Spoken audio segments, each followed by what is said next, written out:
Čia taip patinka. Turėjau... Kas vyksta? Prausia tave. O, gerai, tu prausk, aš paskas. Sakau, jeigu aš nepabandysiu stoti į akademiją, tai tada aš paskui gailėsiuosi.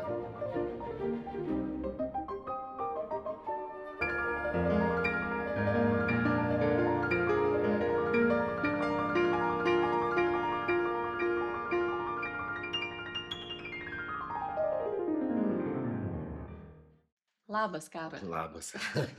Mes tokį ankstyvą rytą susitikom, Taip. tu labai anksti keliesi turbūt, ne? Aš mėgstu atsikelt anksčiau, man kažkaip, aišku, dabar su saulė nespėjai atsikelt, nes viskas labai jau anksti ta saulė kyla, bet šiandien buvau taip prabudęs gal 5, jau saulė kilo. Nežinau, man kažkaip patinka anksti atsikelti, mano darbai dažnai susidėlioja kažkaip pirmoji dienos pusėje, paskui kažkoks tarpas ir tada jau vakariniai spektakliai arba repeticijos, tai kažkaip jau pripratau.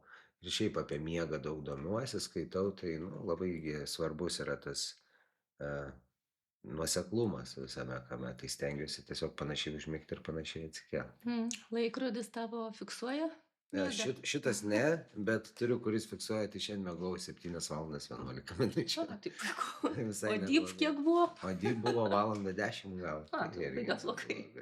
Jo, aš truputėlį frikas šitų klausimų, tai seku ten save, žiūriu, bet kai turim šitas galimybės pasaulyje sekti, matyti, kas vyksta ir duoti savo kūnui kažkokių privalumų, tai kodėlgi ne?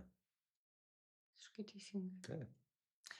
Karoli, dabar tavo puodelis. Mano puodelis. Tai pagal mano šitą podcast'o idėją, tu atsinešiai savo puodelį, iš kurio mes geriam žaliąją arbatą. Taip. Tu kavos negeri? Aš kavos negeriu gal 7 metus, gal 8.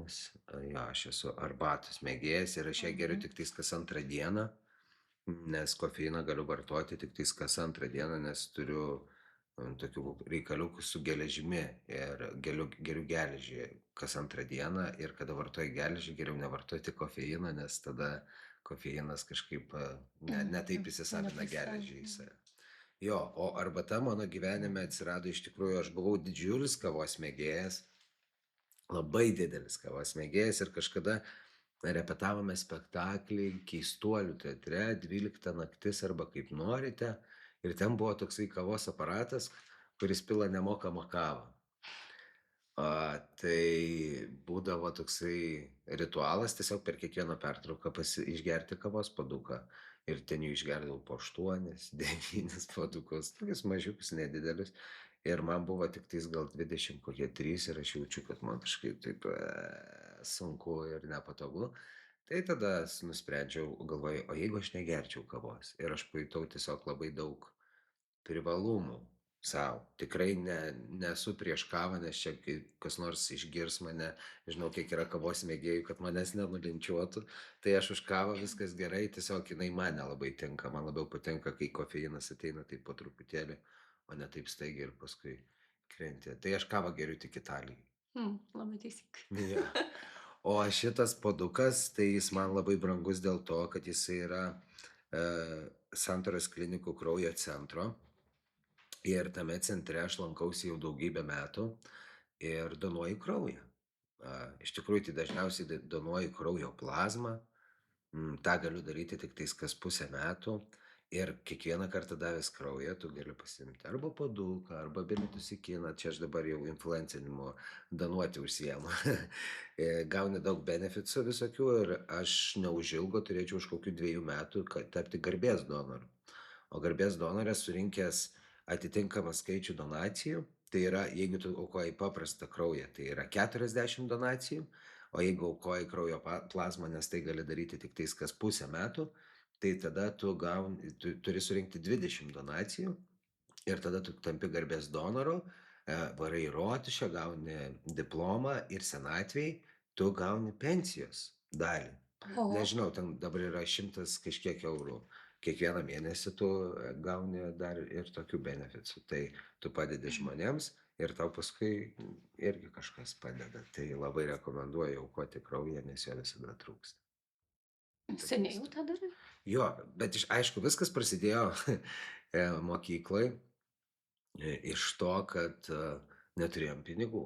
O anksčiau, kai donuodavai kraują, duodavo 40 litų. Tai mes kar kartą kas 3 mėnesius, kiekvieną penktadienį eidavom, donuodavom kraują ir tada eidavom švęsti gyvenimą. Fainai. Tai taip užsidirbdavom pinigų, tai pradžioj tai buvo toksai kaip ir biznio planas, o paskui tai tapo tokia tradicija ir, nu, ir pareiga. Aš kažkaip galvoju, kad jeigu aš galiu tą daryti, tai man nieko nekainuoja, tai kodėlgi man to nedaryti. Tai aš labai kažkaip vertinu šitą savo užsiėmimą ir visada atvažiuoju ir aukoju ir donuoju. O pats kraujo nebijai? Mm, taip, kad ten, kai pamatau adatą ar ten lašelį kraujo, ne. O tokio kraujo klanų, ačiū Dievui, dar neteko matyti, tai sunku pasakyti. Bet šiaip iš principo tai nelabai. Nu, ta prasme, aš tas frikas, kur kai duria adatą, tau čia žiūriu. Tai Žiūri. jo, man Aha. įdomu. Aš nusisuku visada, nors man atrodo, kad nebijau, bet geriau nežiūrėt. Jo, o man kažkaip įdomu, ar jūs čia pataikysit ar nepataikysit ir panašiai. Jo, tai tokia istorija šito paduko. Tai padukas mano mylimas. Karoli, tu esi iš Elektrėnų. Taip, Elektrėnai labai garsus ledo ritulio, Taip. ane? Darius Kasparaitis, Dainius Zubrus. nu, ai, tai čia dabar Aivaras Bendžius, Ugnius Čižas, Nerijus Ališauskas, čia jau dabar vardinu savo draugus ir bičiulius, kurie dabar žaidžia rinktinėje ir gina Lietuvos rinktinės garbę. Tai taip, daug, daug, daug ledo ritulio. Tai kaip čia tavo aktorinis dabar atėjo į tavo gyvenimą? Kaip tu sugalvojai iš viso gyvendamas Elektrėnuose, nes aš kaip suprantu, ten labai sportiška tavo aplinka buvo, Taip. tu ir pats visą tą darėjai ir Taip. muzikavai, aišku, bet aktorinis. Elektrėnuose teatro nėra. Taip. Ar tu važiuodavai kažkur į teatrą, ar iš viso kaip tau šovė į galvą tokia mintis? Na, yra tokia dama, ponia Elektrėnuose vardu Elvyra Kasperavičienė, kuri yra mano mama. Tai mano mama yra baigusi Klaipėdoje lietuvių kalbą ir teatro režisūrą pas Povilą Gaidį. Ir mano mama, baigusi tuos mokslus, grįžo atgal į Elektrėnus ir tapo lietuvių kalbos mokytoja. Bet būdama mokytoja, jinai nepabėgo labai nuo teatro. Jinai organizuodavo tokį teatro festivalį Felicija, kuris vykdavo Elektrėnuose ir ten labai įdomus toksai konceptas to festivalio, nes tame festivalyje dalyvaudavo visos klasės, kurios yra mokykloje. Tai ten kūno kultūros mokytoja režisuodavo spektaklį su savo mokiniais ir jie vaidindavo ir mokytojai vaidindavo. Nu, žodžiu, visi būdavo užsikrėtę tuo teatru. Ir tas festivalis būdavo, ta prasme, ten tas festivalis, į kurį visi ieškodavo bilietų, kaip papulti, didžiulis atidarymas, ten visas miestas važiuoja mašinos. Nu, žodžiu, tokia labai labai graži šventė.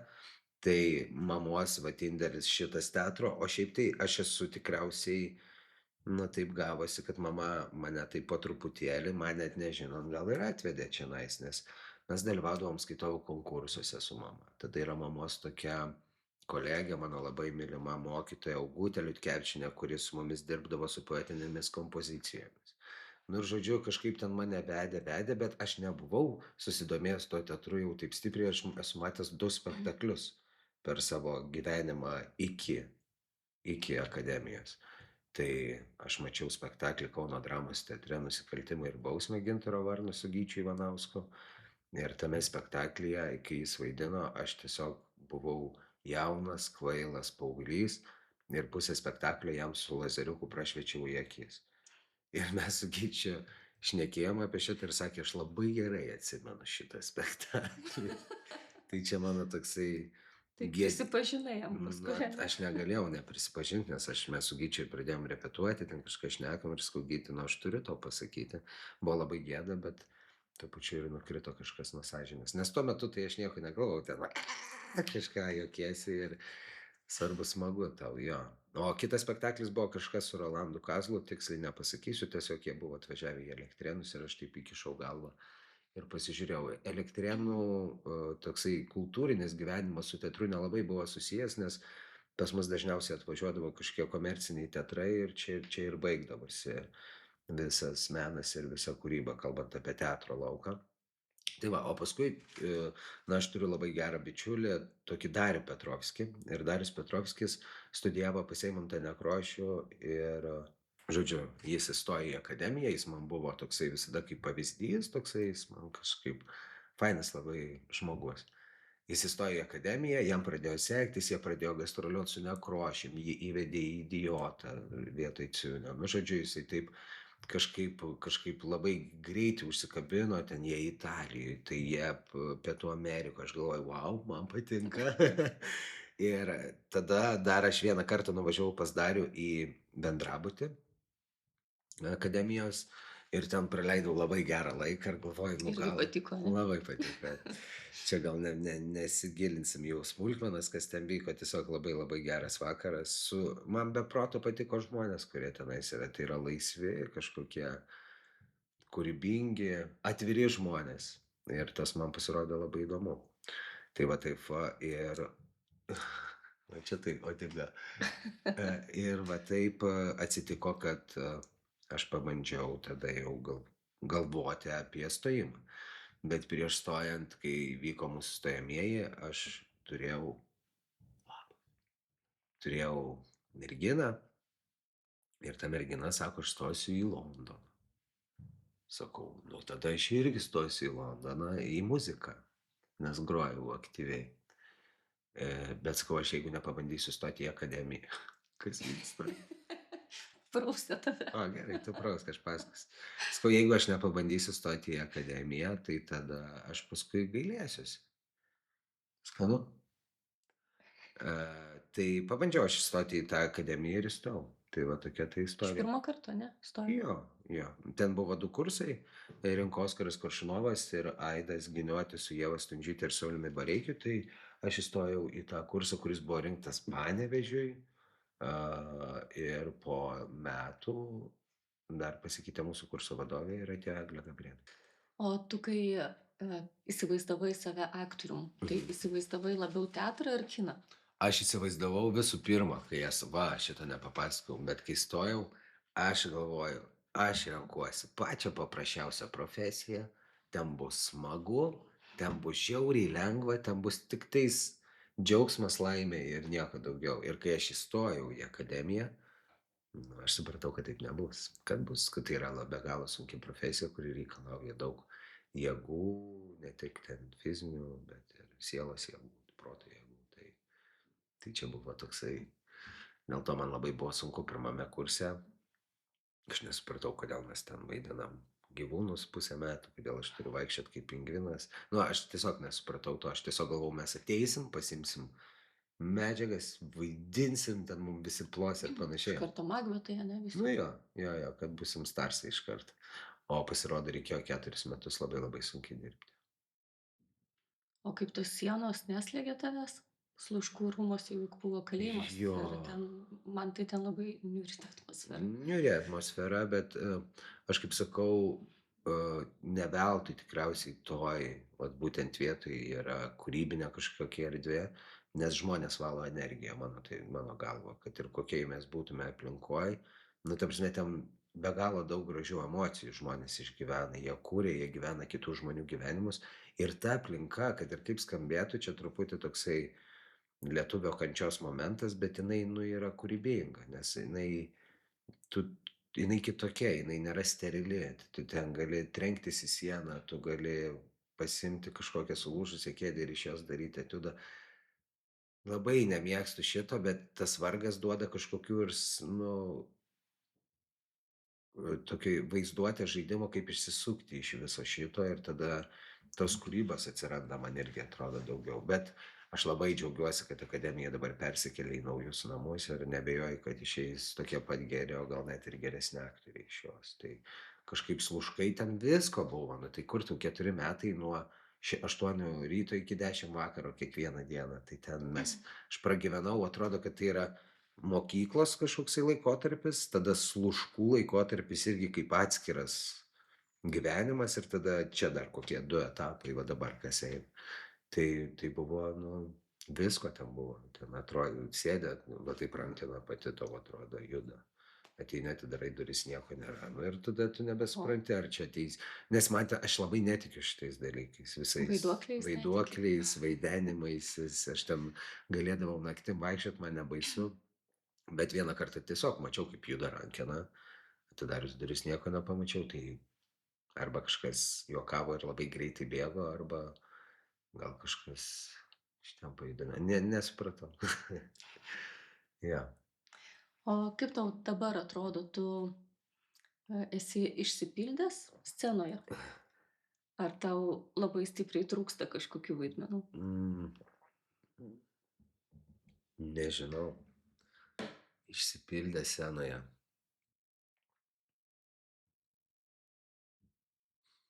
Sunkus čia klausimas. Bet jeigu galvoju, tai tikriausiai kažko trūksta. Nežinau. Bet aš šiuo metu turiu spektaklių, kuriais labai džiaugiuosi, kurie man yra brangus. Tai aš esu laimingas žmogus. Atspėsiu. Mhm. Broli liūtaširdžiai. Tai broliai liūtaširdžiai. Aš jį mačiau 5 kartus, nes mano vaikai visą laiką nori jį dar ir dar ir dar kartą pasižiūrėti. Jo, ir jis jau eina 8 metus. Tai buvo vienas mano pirmųjų, ne vienas pirmųjų, o pirmasis spektaklis jaunimo teatre. Tai šitas spektaklis mane ir atvedė į jaunimo teatrą. Kirsten Delhom mane atvedė į jaunimo teatrą. Kažkoks labai labai brangus procesas, taip aš ir ten radau savo be galo gerą bičiulį, kurį aš iki dabar vadinu broliu Matą Dirginčiu. Susipažinau su teatro komanda, su teatro trupe, tai dovana tokie procesai. O stand-upas prasmei ir beprasmybei.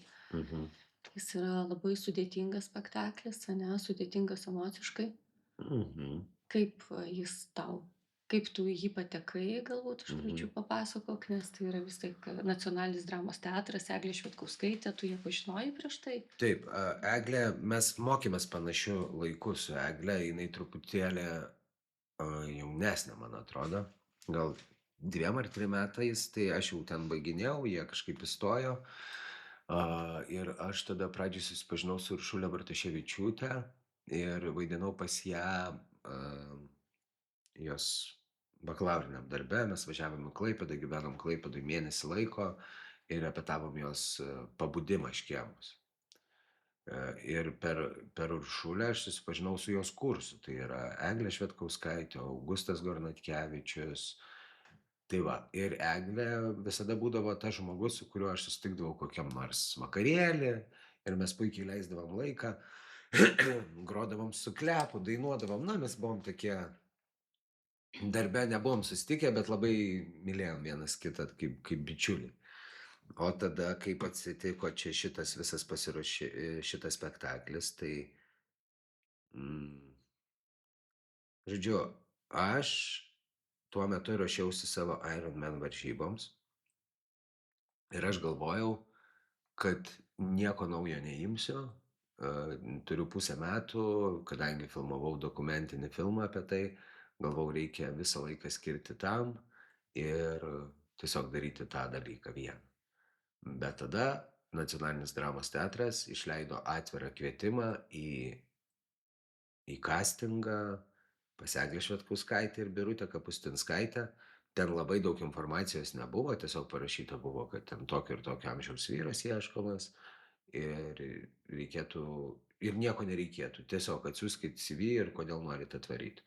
Aš nusifilmavau, galvoju, faina pamatyti Eglę, faina nueiti į teatrą, pasilabinsiu ir išeisiu. Ir mūsų buvo gal ten kokių 40. Į vieną vaidmenį. Taip. O. Ir mes susitikom, mes ten darėm pradžioje kažkokius pratimus, kažką veikėm ir tada Eglė pasakė temą, apie ką tai bus spektaklis ir tada mano visas buvimas tame kastinge, nes aš ten nei per daug stengiausi, nei norėjau kažką įrodyti, mano buvimas visiškai pasikeitė, nes aš nusprendžiau, net nenusprendžiau, aš visą gyvenimą norėjau apie šitą temą pakalbėti. Čia būtent tai yra savižudybės tema. Ir aš iš karto taip į Eglę taip dar į mane pažiūrėjo, galvoja, nesveikas tikriausiai. Nes išgirsta tokį temą ir žmogus iš karto užsiveda, žinai, gal kažkoks nepilno proto. Tai mes tiktais baigėm pirmo to kastingo dieną, aš tada priėjau prie Eglės ir sakau, jeigu aš ir nebūsiu šitam projekte, sakau, čia aš tikrai neateinu prašyti tavęs vaidmens, bet aš noriu būti šalia, aš noriu padėti, aš noriu pakonsultuoti. Nu, žodžiu, man tai yra labai svarbu. Tada mane pakvietė į antrą turą, tenais jau reikėjo sakyti stand-upą, man atrodo. Jo, tai Birutės tokį gabaliuką stand-upą atsiuntė, bet kadangi aš žiauriai neturėjau laiko, sakau, Eglė, aš ten važiavau filmuoti, sakau, aš nespėsiu išmokti, sako, tai nieko, atvaryk, paskaityk, pašnekėsim ir aš atvariau, paskaičiau, tada buvo trečias turas pokalbis ir taip aš atsiradau šitam darbe. O dėl ko tau svarbi šita tema? Tai aš esu iš savižudžių giminės, čia šiaip žiauriai skamba, ne kažkaip ne iš savižudžių, aš esu iš šeimos, kurioje yra įvykę savižudybių, tai dėl to a, žiauriai ilgai apie tai mūsų šeimoje taip labai atsargiai šnekama buvo ir aš jutau, kad teatras, menas turi apie tai šnekėti, nes apskritai ir Lietuvoje čia yra žiauriai didelė problema ir aš kažkaip ir savo viduje jaučiau, kad kažkas dar neiššnekėta, neišartikuliuota, nu kažkaip taip ir galvau, kad menas ir vat kūryba, teatras gali man padėti ir gal padėti mano šeimai, gal padėti dar kažkokiem žmonėm, kurie ateis. Tai man tai yra, nu, žiauriai svarbi tema. Aš, kadangi esu susidūręs su tuo, aš negaliu to ignoruoti, bet aš ir negaliu sėdėti kažkokiam, nu, ta prasme, sėdėti, liūdėti, aš turiu gyventi. O gyventi aš galiu tik tais kažkaip būdamas su kitais, bendraudamas su kitais, dalindamasi su kitais. Tai aš priimu tai kaip dovaną ir tą dovaną aš noriu dalintis. Ir ypač su tais, kam to reikia. Tai va, todėl man taip nu, norėjosi apie šitą spektaklį pašnekėti ir pabūti. O tu dabar esi ambasadorius Yra tokia organizacijos. organizacija Tu esi, Taip.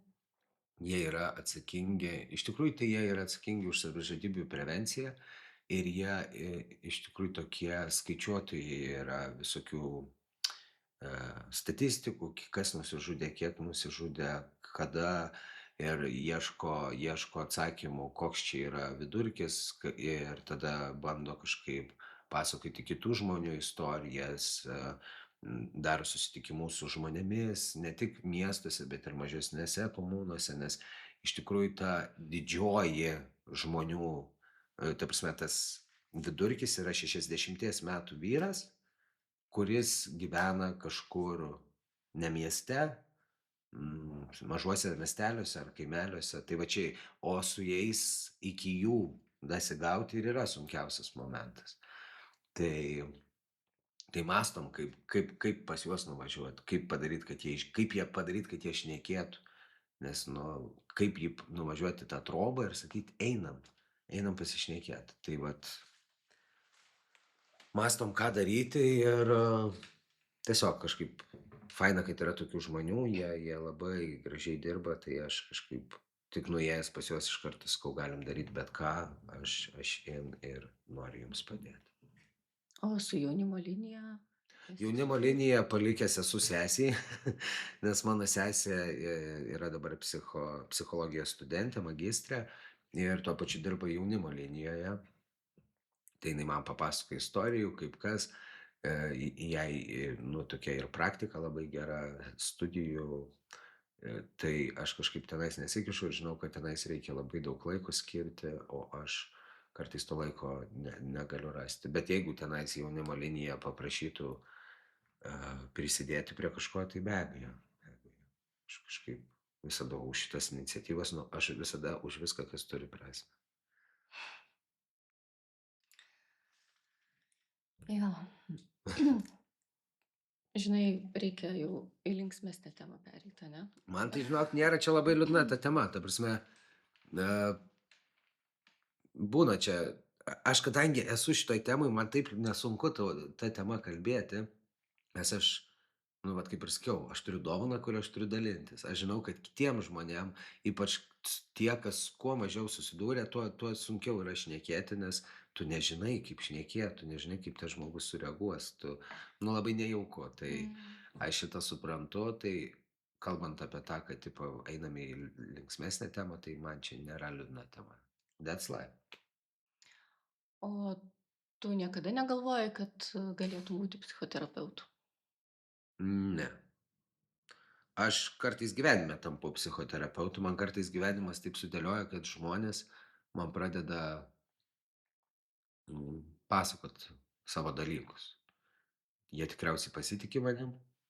A, aš labai nemėgstu dalinti patarimų ten kažkokių, aš gal labiau toksai klausytojas, tai išklausau juos. Tai aš gal toksai, nes aš kartais sakau, aš nesuprantu, kodėl aš, nu, vat su Guoda kaip tik šnekėjom, kodėl aš gaunu vat tokį, žinai, tokį. Matyt, kažkas traukia ir žmonės nori ir pasitiki manim ir gali išsipasakot, tai aš labai džiaugiuosi, nes man tai kas, aš tai pasėdėsiu, išklausysiu ir kažkaip, nu, praeis, kaip pratekės, o tam žmogui gal tai labai padės. Tai taip. O po stendapo tu gauni kažkokių refleksijų iš žiūrovų? Galbūt kažkas, pavyzdžiui, ateina pas tave pasikalbėti apie tai? Jo, pasikalbėti gal nelabai ateina, nes kažkaip tas teatro principas toksai, tai suvaidinom, užsidarė uždanga ir atrodo, kad tie žmonės ir pradingo, Mhm. žinai. Esame darę gal 4 diskusijas po pačio spektaklio. Tai ir su psichologėmis, buvo mano mama atsivežus savo mokinius iš Elektrėnų, su jais kalbėjom. Nu, žodžiu, tokias diskusijas darom, bet šiaip po kiekvieno spektaklio visada kas nors parašo, tai aš pabendrauju žinutėmis O kur dažniausiai. tau rašo į Feisbuką? Į Instagramą Mm. dažniausiai, jo, per Tai tu, Instagramą. žodžiu, esi pasiekiamas, ane? Vat žiūrovams, kurie tiesiog norėtų tau kažką tai pasakyti, Tikrai nepažįstami žmonės. Tikrai taip, ir tas pakalbėjimas tada kartais aš žinau, kiek žmonių daug neparašo, žinai, o tas parašymas, jis man labai fainas, nes aš tada suprantu, kad darau kažką prasmingo ir reikalingo žmogui. Tai man visada galima parašyti ir ypač jeigu ten turit kažkokių minčių blogų ar kažko, tai aš galiu būti tas tiltas, kuris išklausys, nežinau ar padėsiu, bet kodėlgi galim pabendrauti nesunku. O tas spektaklis vaidinamas gana dažnai. Jo, mes per 2 sezonus vaidinom 35 Mm. spektaklius. O kaip tu po jo jautiesi? Tau nėra sudėtinga išeiti paskui iš vaidmens? Nežinau, aš nežinau, ar aš ten labai jau įeinu į tą vaidmenį, aš ten labai daug nuo savęs ką sakau. Tai mm, visokių būna tų parodymų. Iš tikrųjų, kadangi esam dviese su Vitalija, tai mes po spektaklio visada turim kokį pusvalandį tokį refleksijai. Mes sėdim, rūkom ir kalbam. Tai tikrai dažniausiai per tą pusvalandį mes kažkaip ir sugrįžtam abudu kartu į realybę. Tai aš nepasakyčiau, kad man yra labai sunku jį vaidint, nu kaip, emociškai tai aišku, tu ten pergyveni visą tą etapą ir visą tą laiką, bet po jo man kaip tik būna toksai kažkoksai toks palengvėjimas, kaip nežinau, po po kažkokio plaukimo, nežinau, nu kažkokio pabėgimo, po bele ko, kur tu tiesiog jautiesi kažkoks švaresnis, matyt, ten dopamino prisigamina ar kažko, nes tu jauti, kad žiūrovas labai kvėpuoja su tuo spektakliu ir kad jisai yra čia. O stendapint ašgi niekad gyvenime nestendapinęs, tai šitas momentas buvo žiauriai sunkus, nes mes darydavomės, kai repetavom tą spektaklį, kas kokią savaitę vis pasikviesdavom ko nors paklausyt. Ir mes mėnesį repetuojam, nieks dar nesijuokė iš stendapo. Gerai, sakau, čia gal ir nesijuoks niekas. Antrą mėnesį repetuojam, toliau nieks nesijuokė, nu ir mes keičiam. Tai realiai atsidarė tas stendapas tiktais per kokį antrą premjerą.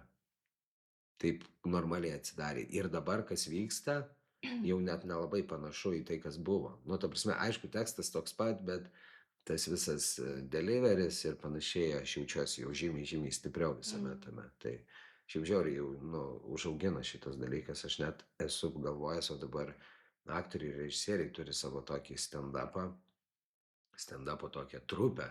Tenais Marius Čižauskas, Adomas Juška, kažkaip Comedy Casta, man atrodo, jie vadinasi. Mhm.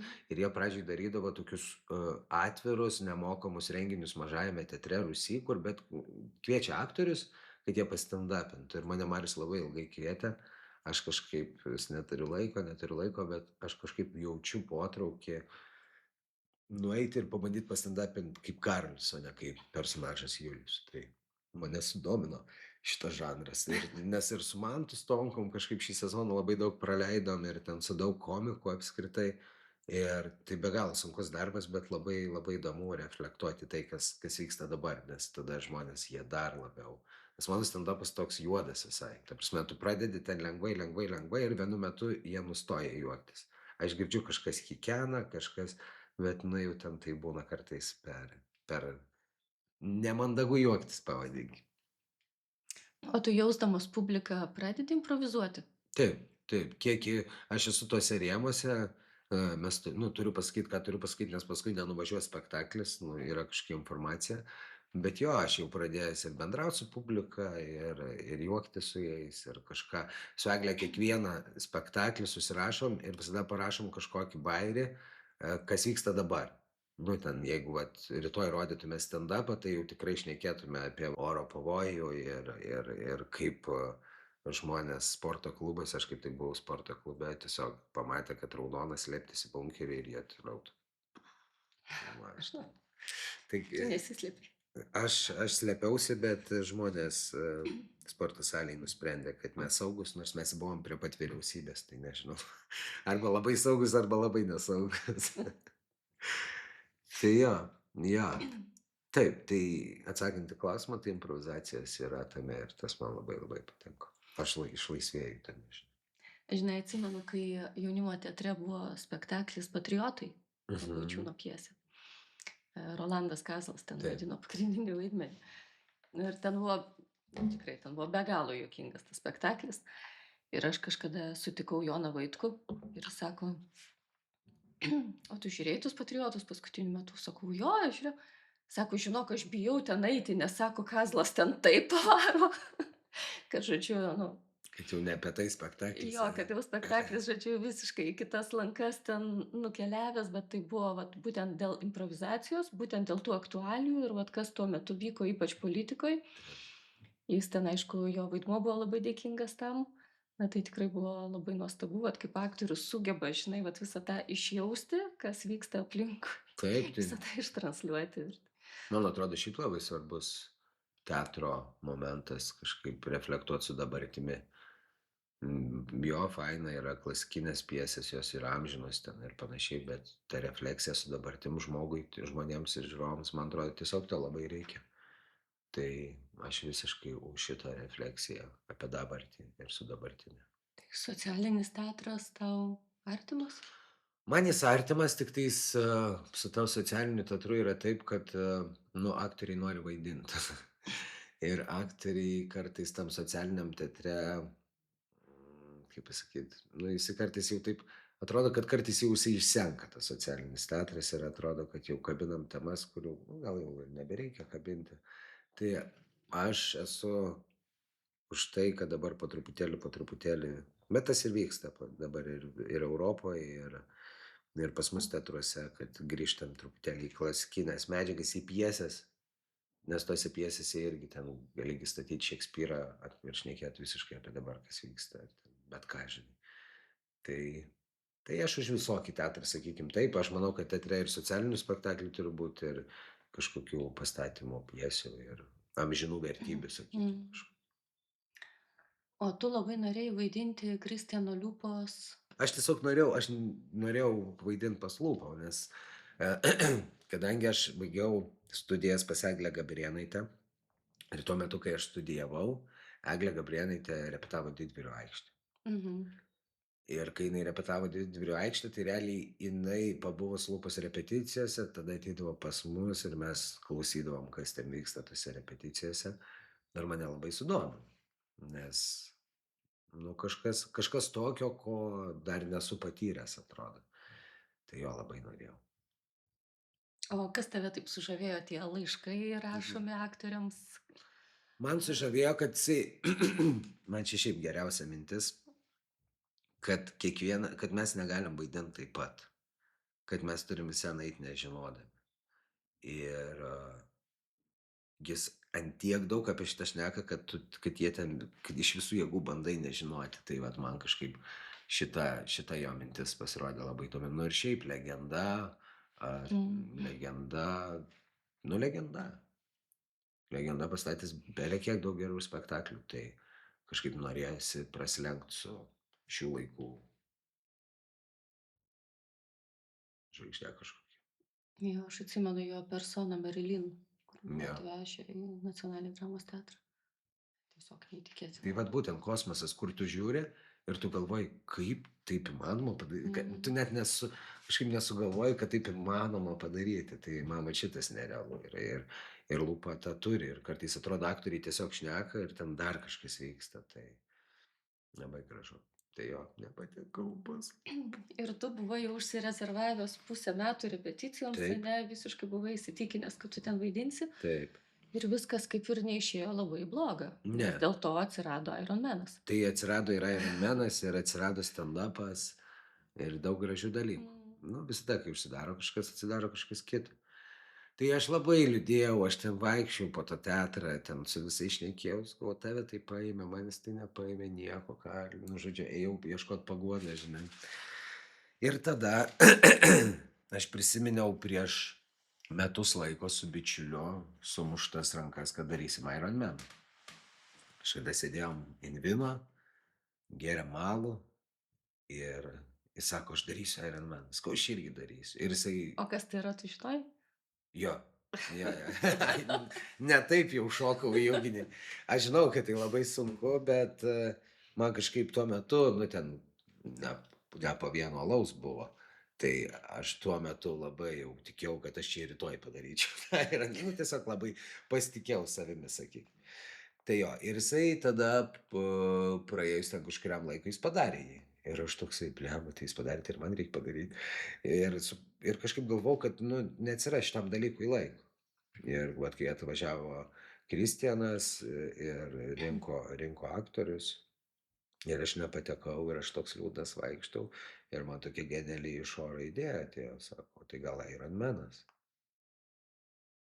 Pasižiūriu, aš turiu pusę metų, parašau ChatGPT, per kokį trumpiausią laiką galima pasiruošti Ironmanui. Rašo, nuo 6 mėnesių iki 2 metų. Iš karto aš to 6 mėnesius imu, žinai. Nu ir tada pradėjau vaikščiot, nes nu, labai brangus sportas, labai, labai, labai daug viskas kainuoja ir galvojau, kaip čia tą padaryti. Tada sėdėjau pirty ir sutikau tokį žmogų, kuris tapo šito projekto prodiuseriu ir pirty jam sakau, gal darom tokį projektą. Sako, darom. Ir po 2 dienų jau man atvežė GoPro kamerą ir aš supratau, kad viskas prasidėjo. Tai pasistačiau tą GoPro kamerą ir pradėjau kažką tenais šnekėti šitą ir supratau, kad viskas reikia pradėti sportuoti. Tai ir pradėjau sportuoti, atsirado treneris ir kažkaip įsivažiavo tas visas procesas. O kaip tavo pasiruošimas vyko? Intensyviai. Važiuodavai iki Baltarusijos sienos, Jo, ane, jo, jo. prieš rytinės Atsikeli repeticijas. iš ryto, kokią 5 ryto, šoki ant dviračio, nuvažiuoji iki Baltarusijos sienos, grįžti, nusiprausi ir eini repetuoti. Nu, tu žiauriai ilgas treniruotės, aš nežinau, aš dėl to, kai manęs klausia, tai darysi kitą, nedarysiu jaučiu. Nu, aš negaliu tiek laiko daug skirti. Tu prasme, pasaulyje yra tiek daug gražių dalykų, tai nežinau, ar verta. Nu, kažkam verta ir viskas gerai su tuo. Bet jo, ilgos treniruotės, aš ten būdavo per dieną, kad tu treniruoji 7 valandas. Nu, tai ten, pavyzdžiui, turi prabėgti kažkiek, tada pravažiuoti dviračiu, tada kitą dieną plaukt, tada ten bėgti, eiti į sporto salę. Nu, žodžiu, toksai. Oi, aš iš tikrųjų dabar tai aš neįsivaizduoju, kaip aš čia ten viską padariau, bet kai tu pradedi daryti, tai tu kažkaip imi ir padarai. Tiesiog labai intensyvų, žiaurus režimas. Aš aišku dar, kadangi filmavau dokumentiką, mano planas buvo, ar gali žmogus gyventi gyvenimą kaip gyvenęs ir sportuoti taip intensyviai. Tai po pusės pasiruošimo laiko, po 3 mėnesių paaiškėjo, kad negali.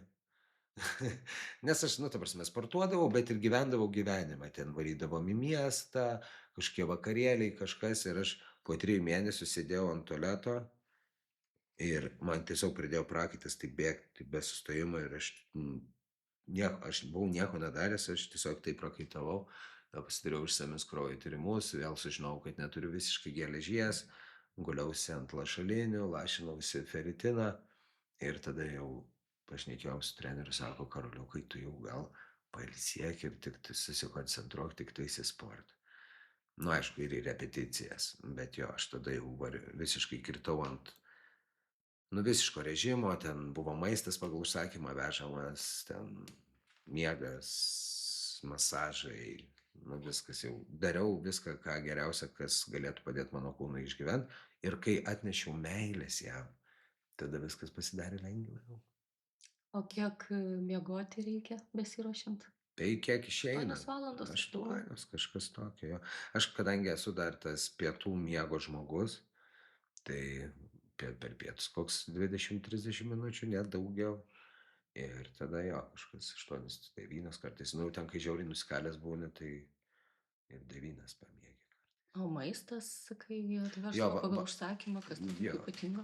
Čia yra toksai tiesiog, kadangi aš žinau, kiek man kalorijų reikia per dieną suvalgyti, o man reikėdavo suvalgyti nuo 3,5 iki 4 tūkstančių kalorijų, tai nu žiauriai sunku pasigamint namuose. Ten tu tiek turi gamintis, kad pasigamintum. Ir atsirado mūsų projekte toksai rėmėjas, tai yra aš, kurie gamina maistą žmonėms į namus ir veža. Čia žmonėms skubantiem, tiesiog tingintiems darytis, arba vat kas skaičiuoja kalorijas. Ir tenais visos tos kalorijos yra žiauriai apskaičiuotas. Kiekvieną rytą tau prie durų atveža šviežią maistą, ten 6 ryto, ir tu visą dieną turi maisto davinį. Nu, tai parašyta pusryčiai, priešpečiai, pietus, ten popietės ir vakarienė. Ir tu valgai.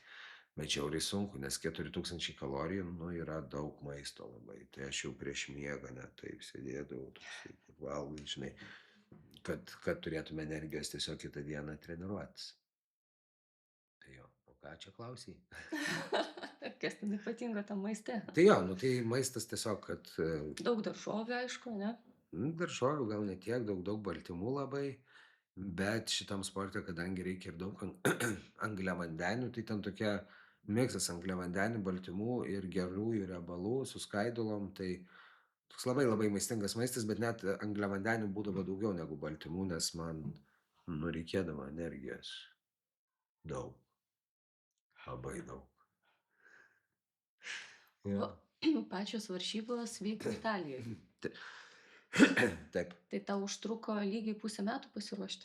Nu, plius minus. Aš balandžio 1 pradėjau ruoštis. Ir rugsėjo 20 kažkelintą važiavau į Italiją, Emilijos Romanijos tokį regioną, neatsimenu, kaip tas miestelis, gal jis taip ir vadinasi. Jo, nusileidom Frederiko Felinio oro uoste. Ir ten iš karto prasidėjo, sakė, nesupratimai. Oi, Dviračiai lūžo. sulūžo dviratis, užpylė į Italiją. Ir Italijoje, jeigu lyja, taip kaip pas mus, taip kaip eilinė diena, ten viskas, ten uždarė mokyklas, uždarė traukinius. Tai mes su taksais ten važinėjom. Dviratį, kur visų dviračiai tokie biški pamaitoti. Tada, nu, ten mažas miestelis, kur susitvarkyti. Labai daug iššūkių tokių buvo, bet tai yra kontentas, nes mes filmavom viską, tai tas irgi yra gerai, žinai. Ir buvo toks klausimas, ar prasidės varžybos, nes labai prastas oras buvo, bet varžybų rytą, toks tobulas, toks štilius visiškas, taip ramu. Mes atėjom, kyla saulė, tenais kyla iš jūros saulė. Aš taip stoviu, rūkau cigariuką ir pradėjau. Parūkiai prieš Ironmaną? O jo, ne vieną cigaretę. Jo, aš ir ant dviračio rūkiau važiuodamas.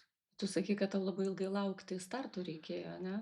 Jo, aš tai, nu, kadangi aš esu tas žmogus, kuris ne per daug domisi dalykais. Nu, ta prasme, aš mėgstu, man įdomu kažką suskaityti, sužinoti, bet kai reikia ten jau taip digint, aš turiu savo pusbrolį, kuris labai mėgsta, jis man visada pasako, kaip ten kas. Aš labiau toksai darytojas esu, negu domėtojasis. Ir žodžiu, tenais yra tokie, sustato visus į eilę ir parašyti laikai, per kurį tu įsivaizduoji, kad tu nuplauktum.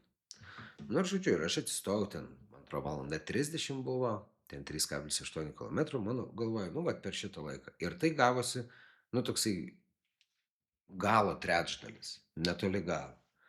Nu ir atsistojo šitą galą, jau paskelbė startą, aš jau toks, ir suprantu, kad čia žiauriai lėtai judam. Aš pajudėjau gal už 40 ar 50 minučių. Aš jau užsimaniau į tualetą ir tu ten niekur nenueisi. Tai aš tiesiog šlapinausi ant savęs.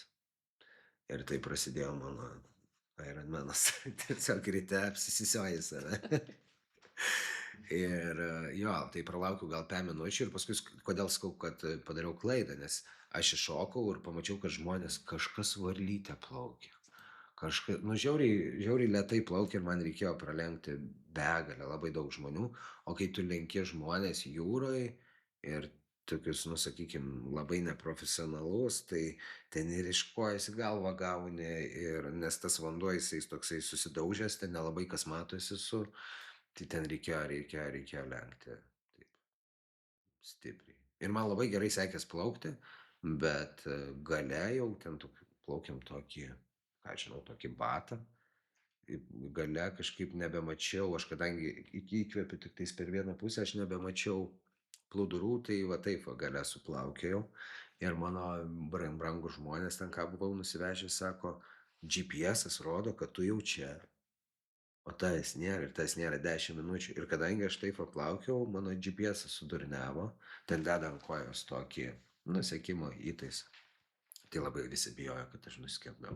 O aš tiesiog va taip paplaukiau. Tai gavos, kad aš turėjau nuplaukti 3,8 km, aš nuplaukiau 4,2.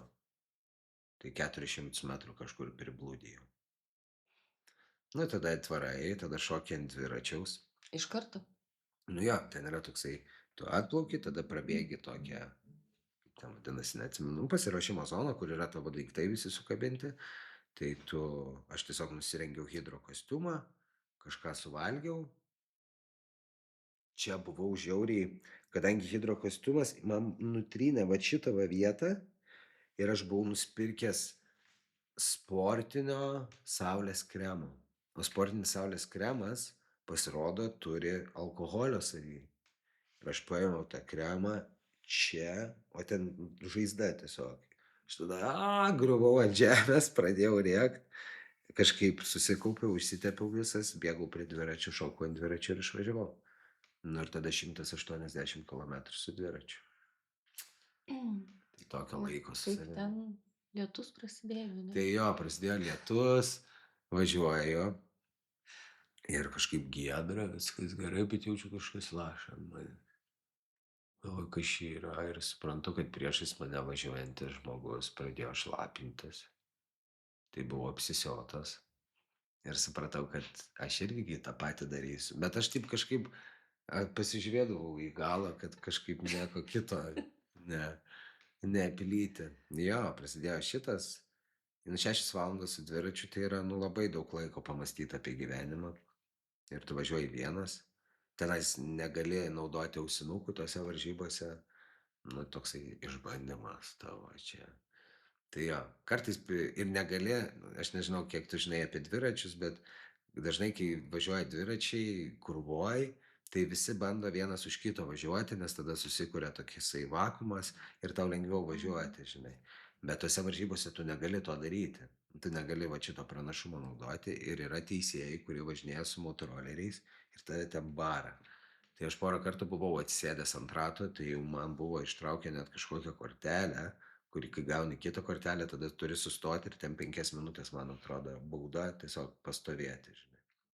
Bet aš susigalvau ten visokių žaidimų. Aš turėjau 3 gertuvės su savim ir mačiau, kad dalina, kai duoda vandenį jau, ten tuose postuose yra Ironmano gertuvės. Galvoju, blemba, aš čia visai norėčiau hebrai parvežtų gertuvę. Tai aš savo išsimečiau gertuvės ir mano tikslas būdavo tas gertuvės pasiimti.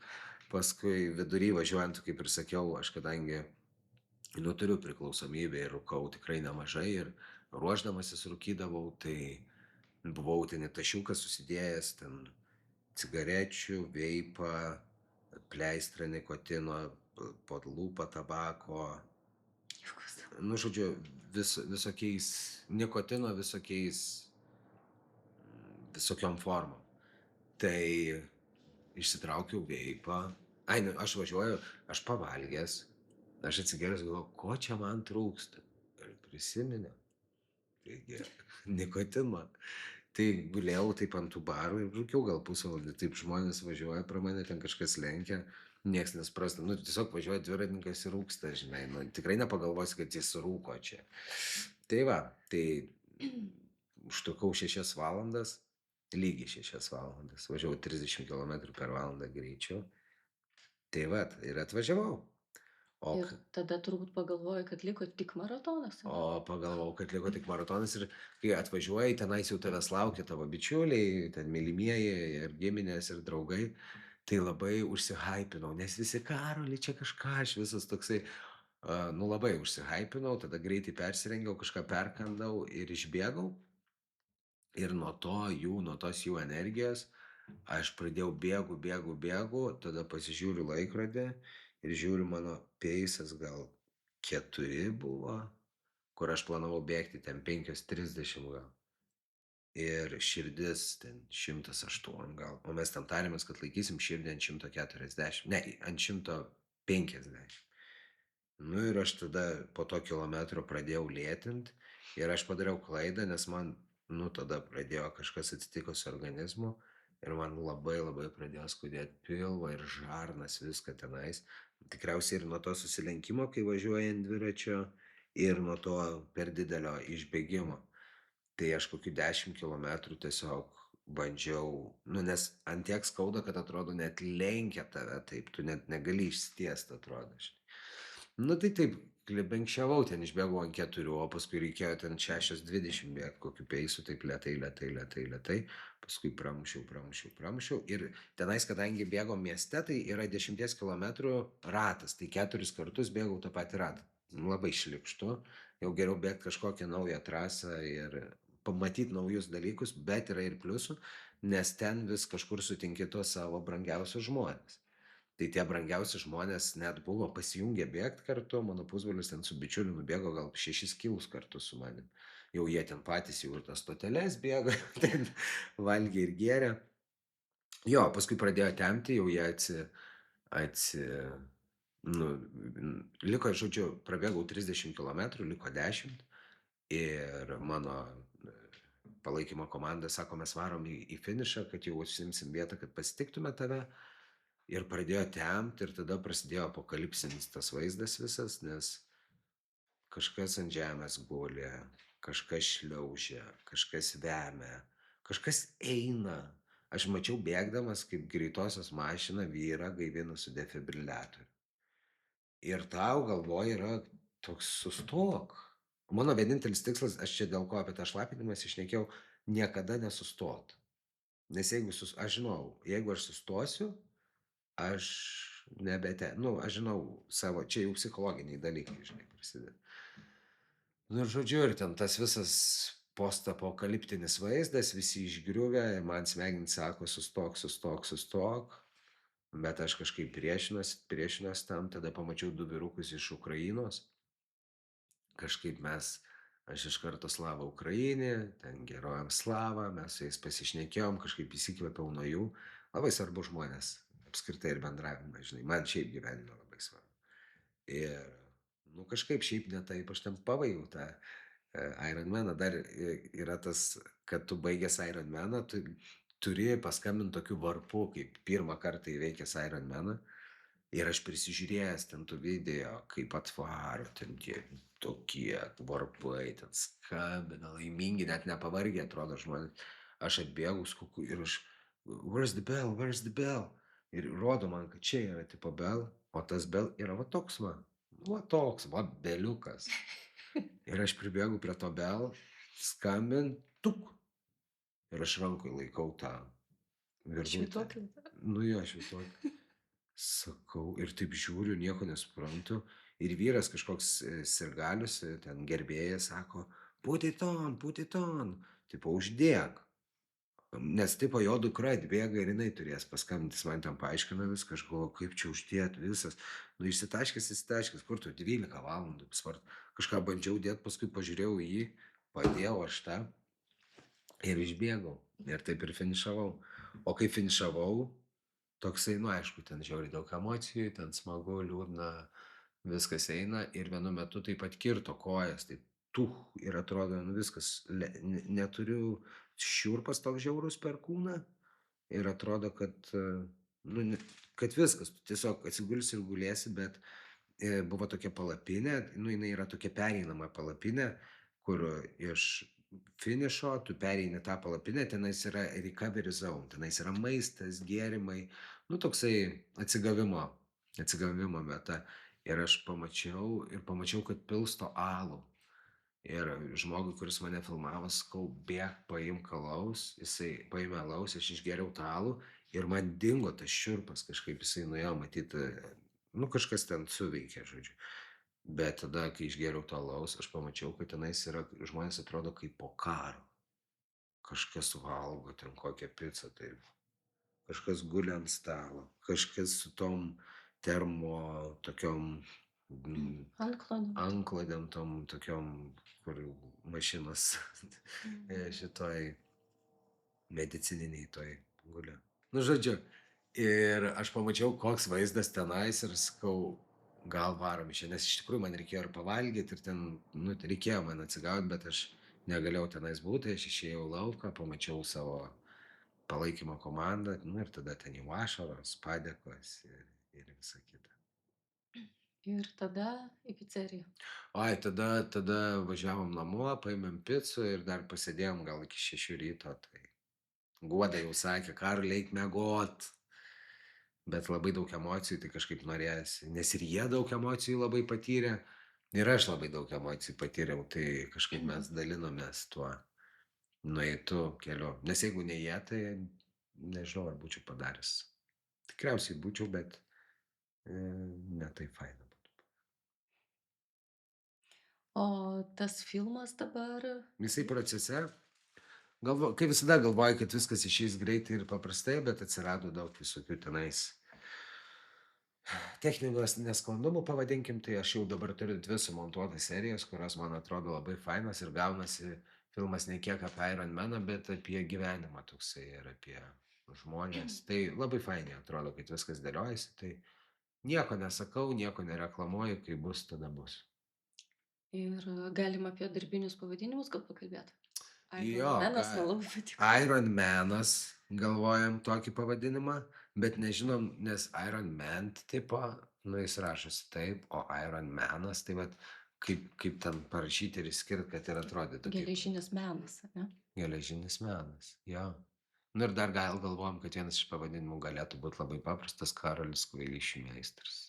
Tai dar tokį galvojam. Jo. O kokios dabar artimiausių metų kvailystės planuojamos? Nu, man dabar aš kadangi tiek daug dirbau, tai jau atostogos skamba kaip kvailystė. Bet iš tikrųjų tokių didelių iššūkių sportinių kažkokių nesidėliojau. Bet buvo planas toksai sudalyvauti, čia kažkaip vasaros gale vyksta Žaliųjų ežerų toksai plaukimas ten. Vadinasi, plaukimo maratonas, man atrodo kažkaip taip. Tai nuplaukti arba 5 arba 10 kilometrų ežere. Bet aš nesakau, abort. Nes aš va taip ateinu į kokią nors laidą ir aš prisišneku. Aš savo pirmą pusmaratonį taip nubėgau, aš nuėjau į LRT, tai buvo naujieji metai, prieš naujus metus, Trump 1 dieną, ir ten buvo radio laida, Sindrė Kaminskaitė ir Marijų Eidukonį. Sako, Karoli, žmonės visada naujiem metam pažada kažkokį dalyką, ką tu savo norėtum pažadėti? Sakau, kad nubėgsiu pusmaratonį. Pasakiau ir tada išėjau ir galvoju, dabar reiks nubėgti pusmaratonį. Tai tiesiog nusprendžiau, kuo greičiau susitvarkyti, tai kitą rytą atsikėliau ir nubėgau pirmą savo pusmaratonį. Tai naujųjų metų dieną. Ir tada stovėjau basom kojom nery ir sakiau, ką aš padariau, kaip sunku, nes buvau nepasiruošęs tiesiog, žinai.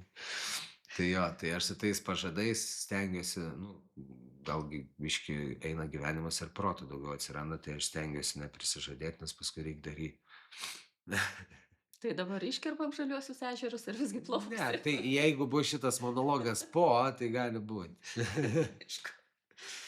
Tau šis, sezonas buvo toks gana intensyvus, ane? Labai. Stonkaus laida, audiotekoje tu labai daug garsinai knygų. Taip, tada Velnio nuotakos premjera Nacionaliniam teatre. Taip pat įsivedžiau į išvarymą Oskaro Koršunovo. Tada kas dar? Nebuvau šitam klausimui pasiruošęs. Bet reikės, aš planuoju išvažiuoti kažkur dabar prie jūros ir padaryti šitų metų kažkokį apmąstymą, kas čia įvyko, tai matyt pakeliui. Bet jo, buvo daug visokių projektų. Na tai jaunimo teatre vyko repeticijos. Jo, labai intensyvus sezonas, labai. O kaip išvarymas? Nu, Koks jausmas? nerealus, šiaip buvo labai labai smagu. Aš, aišku, viskas vyko labai greitai, aš įsivedžiau Jedžio vaidmenį, kurį vaidino Martynas Nedzinskas ir Laurynas Jurgelis, tai tam buvo reikalų visai, jis nemažas. Ir aš turėjau 2 savaitės.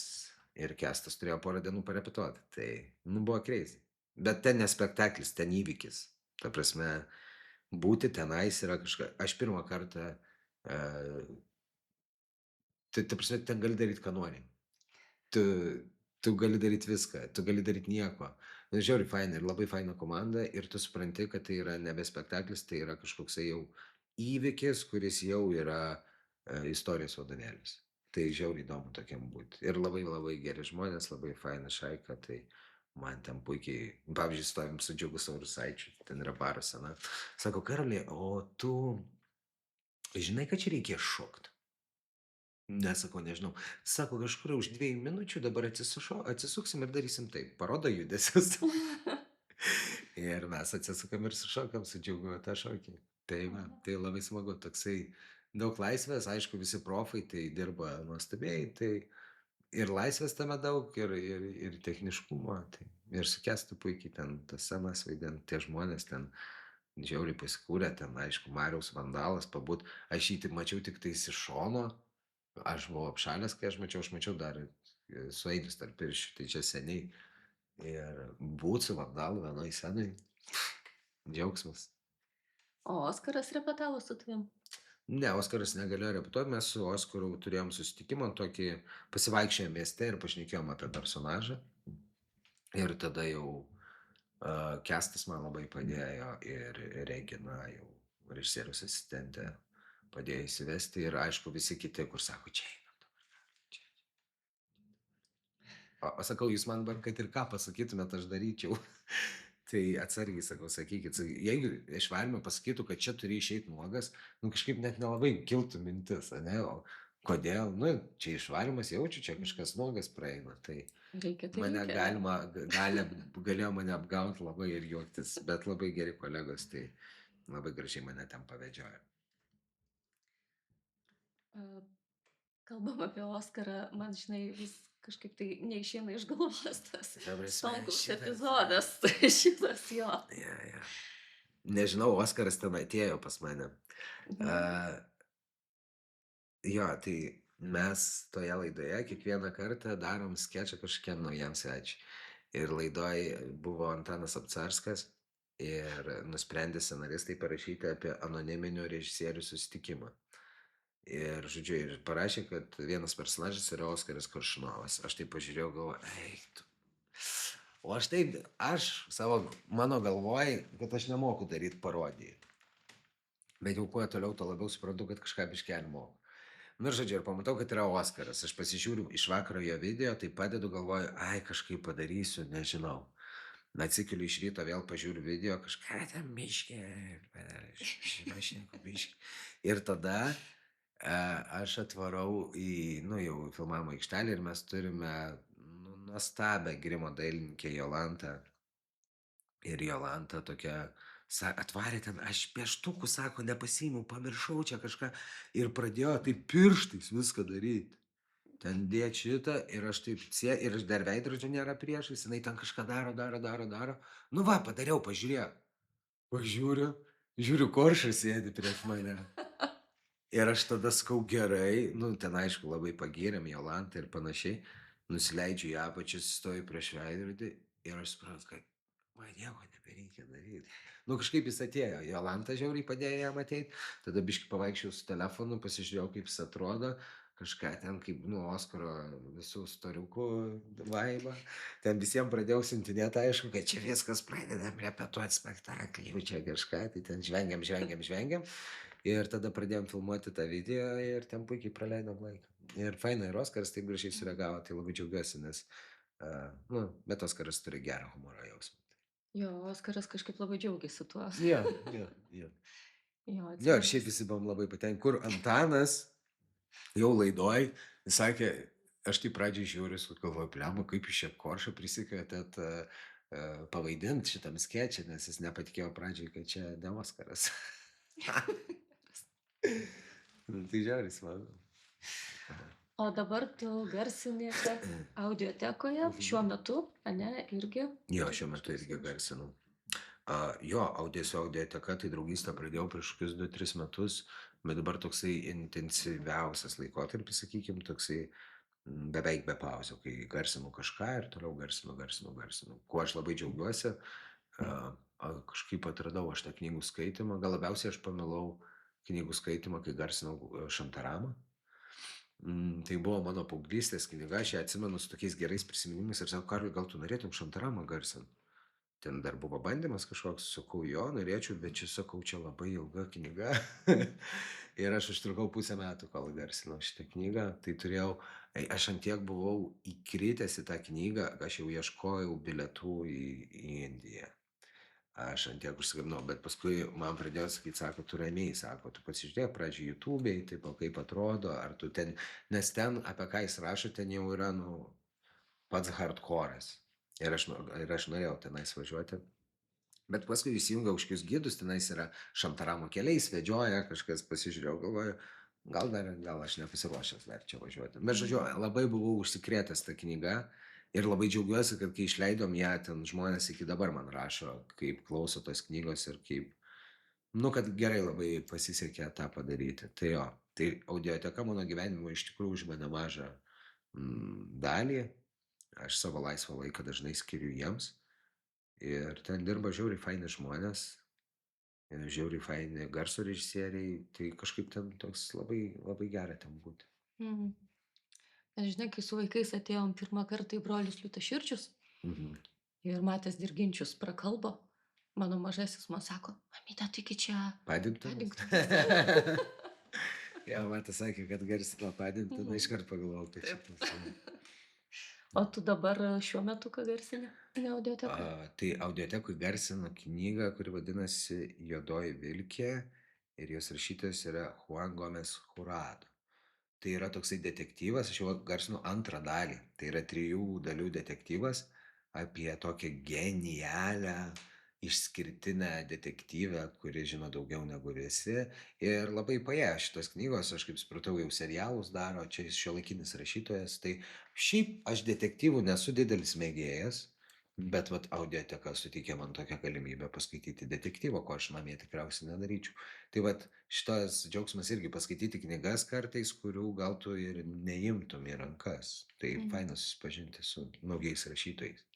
O tu turi kažkokią knygą, kurią, nu, kaip sakoma, laikai prie lovos ant staliuko?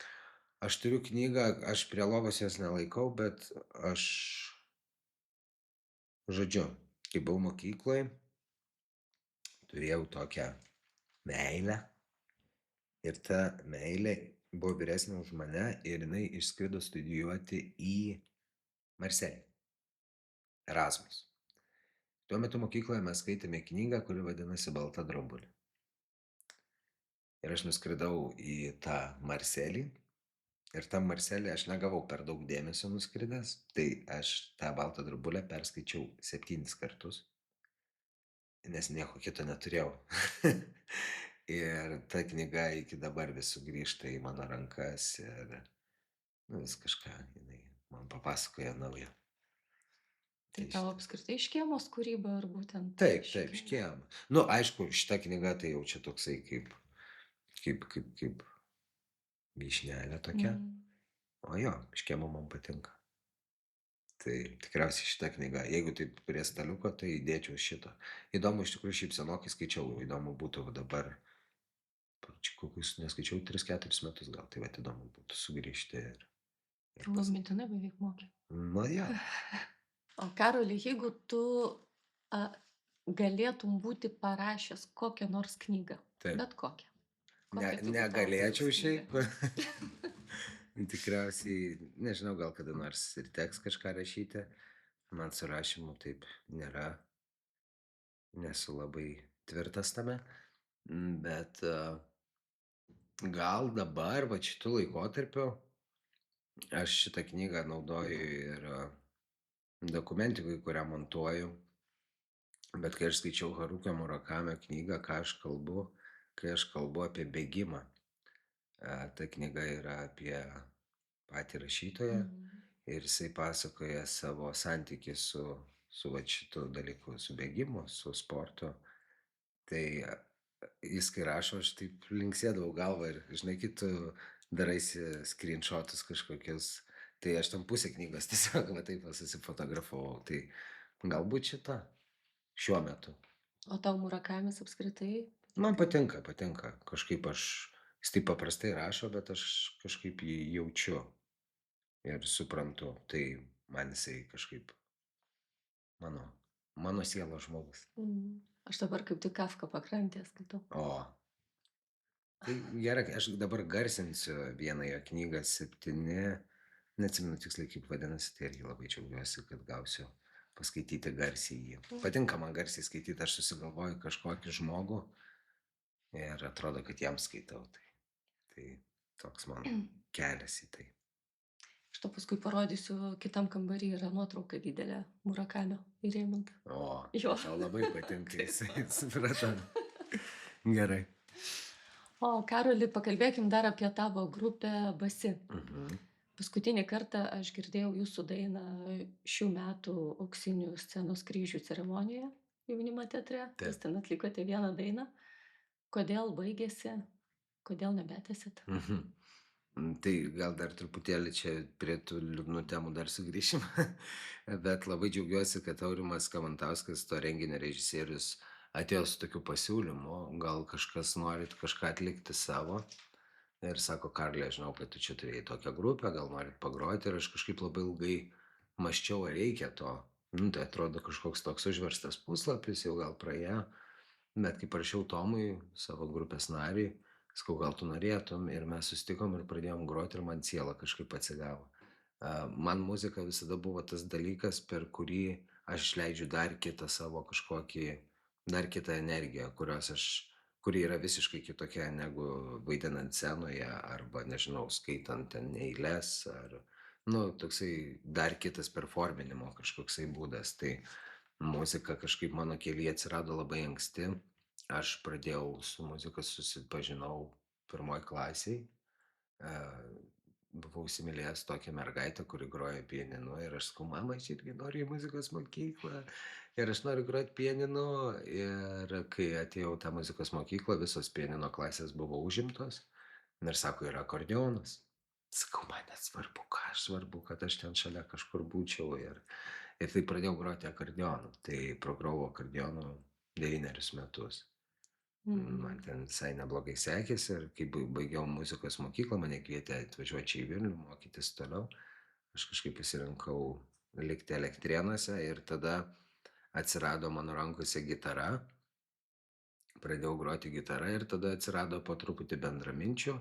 Tai sukūrėme pradžiai vieną tokią grupę, antrą grupę ir tada jau trečioji grupė, kuri yra Basi, jau buvo tas toksai teisingų žmonių susitikimas.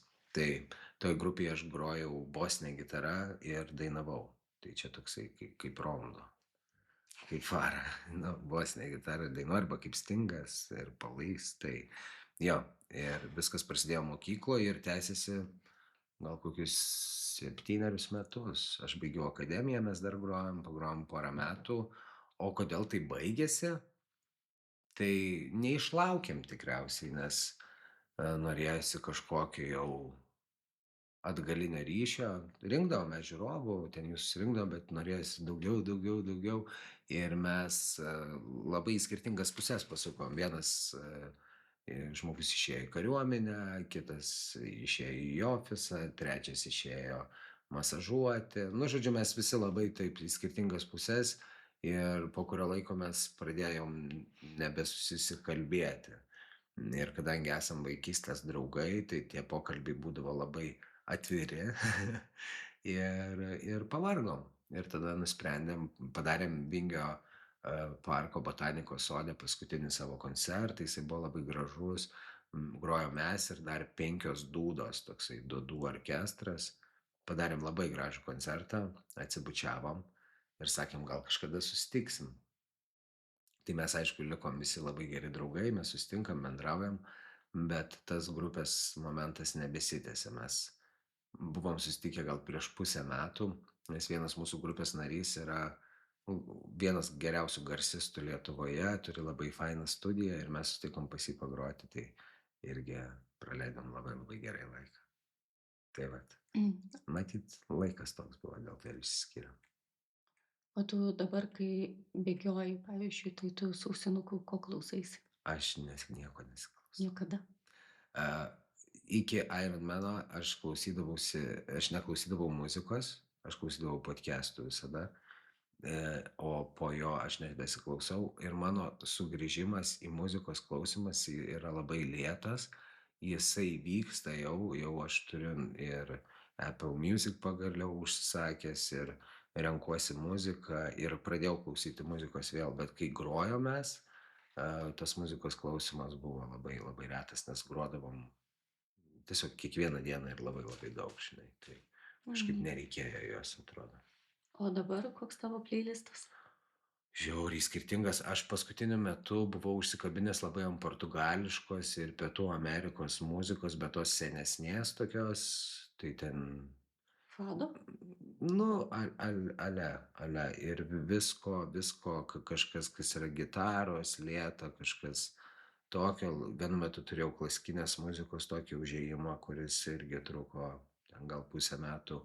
O šiaip tai stengiuosi, pas mane visada yra įjungtas Discovery Station ir per tą Discovery tu visada ieškai kažkokios naujos muzikos. O dabar, kadangi ruošiuosi vestuvėm ir vestuvėm nusprendžiau pagroti savo DJ setą, tai vasarą varysiu mokytis groti su DJ pultu Oho. ir po truputį ieškau kažkokios muzikos, kuri yra labiau šokių ir kad pašokdint draugus. Bet tai Guoda tau turbūt patarė vis tiek, ne? Ne, tai Guoda visada savo nuomonę turi ir visada pataria, bet čia apie muziką būtent? Mhm. Ne, jinai Nu, čia. kokį čia tą playlistą Ne, vestuvėm ne, ne, pasiūlė? ne, ne, ne. Nes čia bus tik tais toks išėjimas pusvalandžio, kad aš pagrosiu. O tą jau vestuvių playlistą tai dėliosimės kartu, dar šitą nepradėjom daryti. Tai tavo, žodžiu, didysis planas dabar, aš kaip suprantu, yra jau vestuvės. Nu taip, čia toksai gyvenimo įvykis, tai mes su labai dideliu džiaugsmu tiesiog susitinkam vakarais ir svajojam. Tai jau viskas. Nu taip, beveik. Beveik viskas paruošta, aš ramus. Kažkaip man atrodo, kad vestuvės turi būti džiaugsmas, o ne skausmas. Tikiuosi. Tikiuosi, kad pasakys taip. Tai jau pasakė. Tai čia tik tais vieną kartą, dar reiks vieną kartelį pasakyti. O tuoksitės bažnyčiai? Taip, tuoksimės bažnyčiai, susiradom labai fainą kunigą, mūsų tuoks amerikietis, kuris gyvena 30 metų Lietuvoje. Labai fainas žmogus. Mūsų pagrindinis prašymas buvo, ar mums šuo gali atnešti žiedus. Oho. Ir jisai leido. Oho. Tai mūsų šuniukas atneš žiedus ir tada mes jau mausim juos. Bet labai fainų dalykų prisigalvom. Pavyzdžiui, mes su Guoda turim labai gerą bičiulį, kuris yra juvelyras, tai varysim patys gaminti vienas kitam žiedų. Nu, tokių prasmingų, man atrodo, dalykų. Ir laiko kartu. Kaip faina, sveikinu. Ačiū. O Karoli, jeigu tu dabar rašytum laišką pats savo, va tam berniukui 15 metų iš Elektrėnų, ką tu jam parašytum? Aš prašyčiau, kad nusiramink, viskas bus gerai. Nes tas berniukas norėjo kažkur čia būti, kur aš dabar esu. Kažkaip vienaip ar kitaip. Tai visi sako, kad neskubėk, ateis. Bet kai tu esi jaunas, labai sunku suvokt tą, nes atrodo, tai kada čia ateis, kaip čia ateis, bet viskas ateis. Tai tiesiog taip ir parašyčiau. Nusiramink, viskas ateis. Tas 15-metis berniukas galėjo įsivaizduoti visą tai, kame tu esi vat šiandien? Ne, nu, nes aš, kaip ir sakiau, jis nelabai žinojo, kad pasuks į teatrą patį, bet tas 15-metis berniukas tikriausiai kažkur svajojo apie, aš visada galvoju apie tą vidinę būseną, kad būtų ramu. Čia, kai mes su tam kažkada šnekėjom ir ten, kai sakei, kokį tu ten vaidmenį norėtum suvaidinti, kai tau 80 ir jau, ir aš sakau, man svarbiausia, kad mano sąžinė rami būtų. Tai tikriausiai apie tai tas berniukas svajojo. Net nesuvokdamas, kad svajoja, nes kai man buvo 15, aš tikrai nebuvau toks ramus. Kaip ir dauguma tikriausiai paauglių, bet jo, buvom taip. O kas tau yra laimė? Mm, laimė.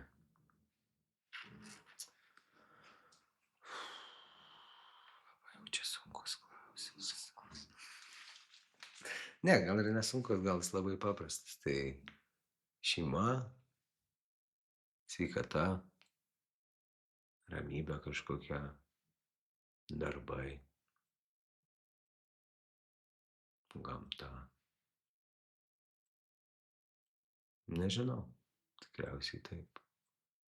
Man ramu, kai kitiem gerai. Tai va šitas irgi turi problemėlę, kad noriu, kad visiems viskas gerai būtų, nors taip nebus. Jo, bet šiaip gyvenant, žinai, tokiais vat laikais, kuriais dabar gyvenam, tai kartais sunku jaustis pilnai laimingu arba ten, nu, čia toksai, žinai, kaip aš galiu jaustis laimingu, kai žinau, kad kažkam blogai, o dabar daugam blogai. Tai nežinau. Nors jeigu paklaustų, ar aš laimingas, aš sakyčiau taip. Tai čia toksai mixed feelings kažkoks. O ką tu šiandien darysi? Ką šiandien veiksiu? Mhm. Šiandien varysiu, dabar važiuosiu namo, aš kadangi nusipirkau motorolerį, tai aš taip neskubu namo, važinėjusi visur, kažką žiūriu. Tada važiuosiu į filmo repeticiją. Tame filme turėsiu prievartavimo sceną, kurią mes šiandien repetuosim. Tai laukia va toksai va užsiėmimas manęs. Ir vakare varysiu į Guodos pusseserės vaikų gimtadienį. Kiek metų? 8 ir 10, man O, tai atrodo. fainas Arba gimtadienis. 9 ir 11, jo. Tai bus vaikų gimtadienis. O koks filmas, jeigu ne paslaptis? Irmos Paužaiskaitės filmas Intimumas bus. Jinai filmuoja filmą apie šitą intimumo koordinatorę. Jinai pati buvusi intimumo koordinatorė. Tai aš vaidinsiu filme, kuriame filmuojamas filmas ir aš būsiu to filmo aktorius. Oho. Čia porą pamainų čia. Ten pagrindinis vaidmenis vaidins Darius Gumauskas ir Lina Rostokaitė, man atrodo. Aš nežinau, ar aš čia galiu tą sakyti. Bet aš dar jokios sutarties nepasirašęs. Tai gerai, Karoli, ačiū tau. Ačiū tau. Už mūsų pokalbį. Už mūsų daug pokalbių. Daug pokalbių. Einam pažiūrėti Murakamio nuotraukos Gerai. ir tavo motorolerių.